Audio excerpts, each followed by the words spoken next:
Hello, my name is Joanne Donovan, and I'm Chief Medical Officer for Catabasis. Thank you for the opportunity to share information today about etasolinexant and our approach to developing a treatment for Duchenne. Catabasis is a publicly traded company, and during this presentation, I will be talking about things that may happen in the future. Etasolinexant is an oral drug in development for potentially everyone affected by Duchenne, regardless of mutation type. It is an NF-kappa B inhibitor and not a steroid. We have data supporting etasolinexant as a single therapy, and we also believe that etasolinexant has a role in combination with dystrophin-targeted therapies, such as exon skipping and gene therapy. We have seen that etasolinexant preserved muscle function and substantially slowed disease progression while being well tolerated in the phase 2 MOVE-DMD trial. Today, I'm going to introduce etasolinexant and how it works, and talk about our phase 3 Polaris DMD trial and review past results. Etasolinexant is an investigational agent not currently approved in any territory. Etasolinexant inhibits NF-kappa B, and we designed it that way because of the potential for broad therapeutic benefit in Duchenne. So our intention by inhibiting NF-kappa B with etasolinexant is with the goal of improving not only skeletal muscle function, but preserving cardiac function and improving bone health with a decreased risk of fractures. Our fully enrolled phase 3 trial, Polaris DMD, is a 12-month trial with etasolinexant for boys with Duchenne aged 4 to 7 up to their 8th birthday.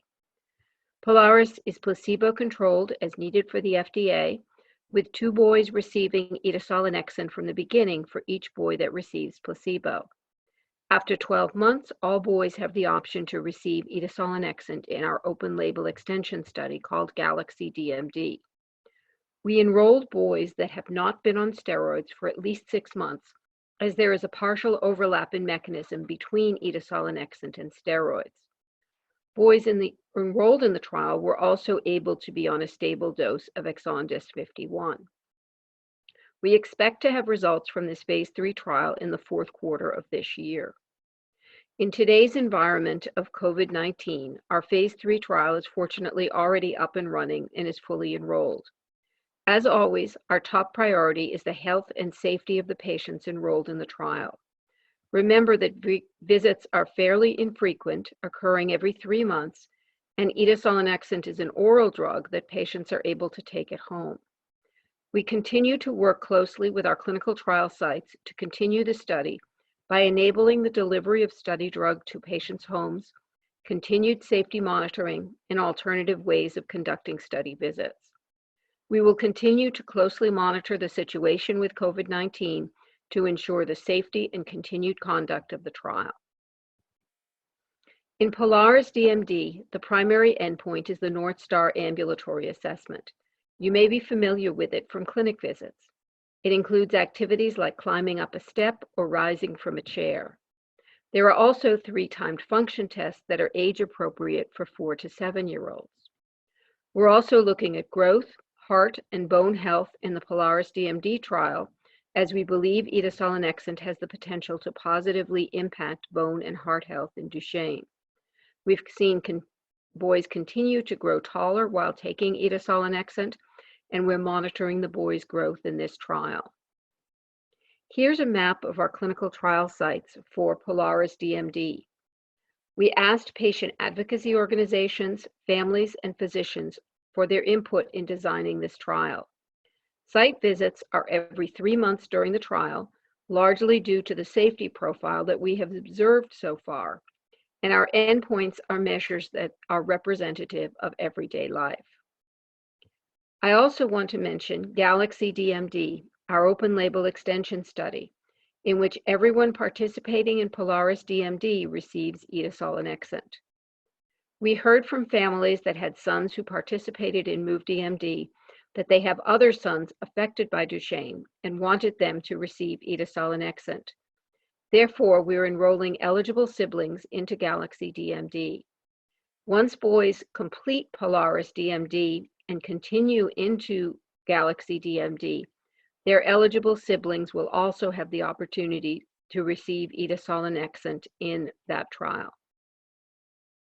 The primary focus of this Galaxy DMD study is to continue to evaluate long-term safety in boys. Due to the excellent safety profile of etasolonexant, we have seen to date, site visits in this trial are every 6 months. Now to review the results we've seen in the clinic with etasolonexant in the MOVE-DMD trial. First of all, we've seen inhibition of NF-kappa B, showing that etasolonexant is working the way we expected it to. We also saw significant improvements in biomarkers, such as muscle enzymes, including CK. We've also seen improvements in muscle MRI, which measures muscle inflammation and fat. We saw improvements in assessments of function compared to the functional decline during the off-treatment control period, and we'll look at those results now. In the MOVE-DMD trial, we enrolled 31 boys aged 4 to 7 up to their 8th birthday, not on steroids. The MOVE-DMD trial had a built-in internal control period on the left, where we assessed boys off treatment and then when they started etasolonexant. The largely flat green horizontal line on each of these graphs shows boys have preserved muscle function and stabilized their disease progression through 72 weeks on etasolonexant compared to their off-treatment control period decline for the North Star ambulatory assessment and the 3-time function tests, the 10-meter walk-run, 4-stair climb, and time to stand. In more than 60 years of cumulative patient exposure, we have seen that etasolonexant was well tolerated. The majority of adverse events were mild in nature. The most common treatment-related adverse event was diarrhea, generally mild and transient. We are pleased to see that the boys on etasolonexant have grown like their unaffected peers, gaining height over the 72 weeks and a small amount of age-appropriate weight. On average, the boys grew a little more than 2 inches a year. As etasolonexant is not a steroid, we haven't seen and don't expect to see any of the typical steroid-associated side effects. Before I wrap up, I'd like to quickly introduce the Catabasis team. We're a close-knit, passionate team working hard to develop a potential new therapy with the hope of benefiting everyone affected by Duchenne. Our focus is on etasolonexant, our lead program for the treatment of Duchenne. We also recently announced a partnership with Duchenne UK to study etasolonexant in boys and men that are non-ambulatory. We will share more information about this potential phase 2 trial in the coming months. Thank you for the opportunity to share with you. For those of you who are interested in seeing updates along the way, we share frequent updates on social media, and you can follow Catabasis Pharma on Facebook, Instagram, or Twitter, and check out our website where you can also sign up to receive our newsletter. Thank you very much for the opportunity to share.